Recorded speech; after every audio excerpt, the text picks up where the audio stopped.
आज के टाइम में बहुत सारे लोग एक चीज़ से बहुत परेशान हैं। उनका ये कहना है कि जब भी हम लैपटॉप या डेस्कटॉप नया परचेज़ करते हैं या रिफर्बिश्ड लैपटॉप हम परचेज़ करते हैं, तो कई बार लैपटॉप के अंदर बहुत जल्दी-जल्दी इश्यू आने स्टार्ट हो जाते हैं।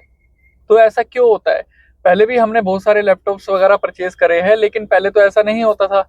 आज के टाइम में ऐसा क्यों हो पा रहा है?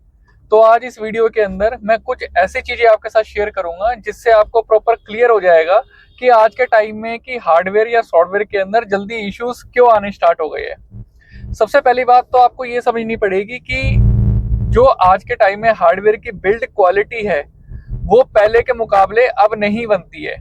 यानी जो 15-20 साल, 25 साल पहले जो हार्डवेयर की क्वालिटी आती थी ना, वो आज के टाइम में नहीं आती है प्रॉपर। पहला रीज़न तो ये है।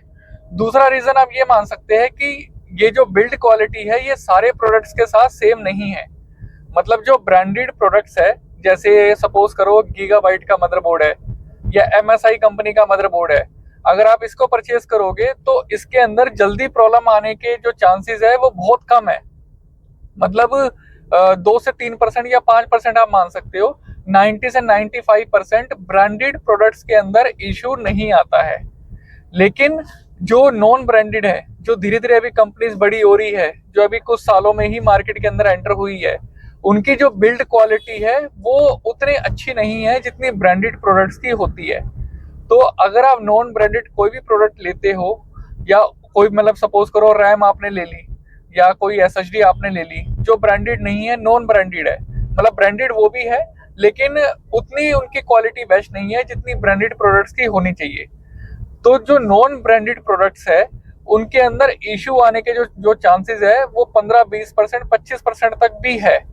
मतलब हमारे पास ऐसे बहुत सारे प्रोडक्ट्स आते हैं। कई बार क्या होता है, कस्टमर का ना बजट बन नहीं पाता है, तो उस कंडीशन के अंदर वो थोड़े पैसे बचाने के चक्कर में नॉन ब्रांडेड प्रोडक्ट को परचेज कर लेता है। उसके बाद कई बार क्या होता है, जैसे 1 महीना, 2 महीने या 3 महीने के बाद कभी कभी उस प्रोडक्ट के अंदर इशू आ जाता है, उस आइटम के अंदर इशू आ जाता है।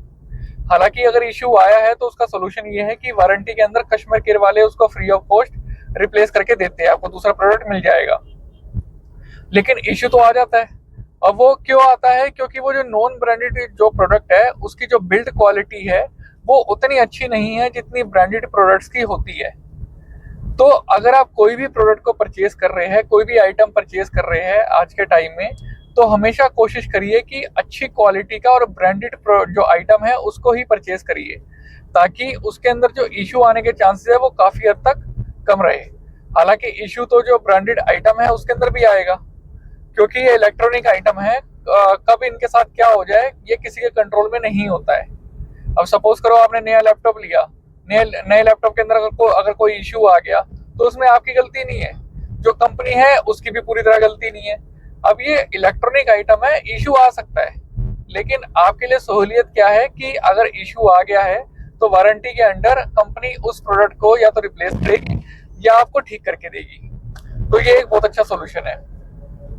तो कहने का मोटिव ये है कि आपने लाइफ में अब आने वाले टाइम में कोई भी आइटम को परचेज करना है अगर आपका बजट बना हुआ है तो कोशिश करिए कि अच्छी क्वालिटी का ब्रांडेड आइटम ही आप परचेज करिए, ताकि आपको जल्दी इशू फेस करने का मौका ना मिले।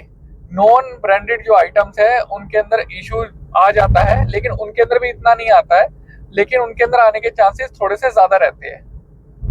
तो ये इसका मेन आंसर है कि एक तो अच्छी क्वालिटी का वो जो आइटम है वो परचेज करिए। दूसरा, ये इलेक्ट्रॉनिक आइटम है, इशू किसी के अंदर भी आ सकता है, लेकिन अगर इशू आ गया है तो वारंटी के अंडर उसको कंपनी वाले रिप्लेस करके आपको देते हैं। तो बेस्ट आंसर जो है इसका यही है। तो कभी भी अगर आपके माइंड में ये आए कि हम कोई भी लैपटॉप परचेज कर रहे हैं या डेस्कटॉप परचेज कर रहे हैं या कोई टेक का जो आइटम है वो हम परचेज कर रहे हैं, 2 महीने, 3 महीने या 6 महीने के बाद अगर कोई इशू आ गया है, तो यही इसका बेस्ट आंसर है। इसके अलावा कुछ नहीं होता है। सो उम्मीद है इस वीडियो से थोड़ा सा आपको आइडिया लगा होगा। बाकी फिर भी अगर आपकी कोई भी क्वेरी है तो आप डायरेक्टली मेरे को मैसेज कर सकते हैं। व्हाट्सएप नंबर मैंने अपना दे रखा है, या मेरे को कमेंट कर सकते हैं, मैं कमेंट में भी आपको रिप्लाई कर सकता हूँ। So thank you for watching this video.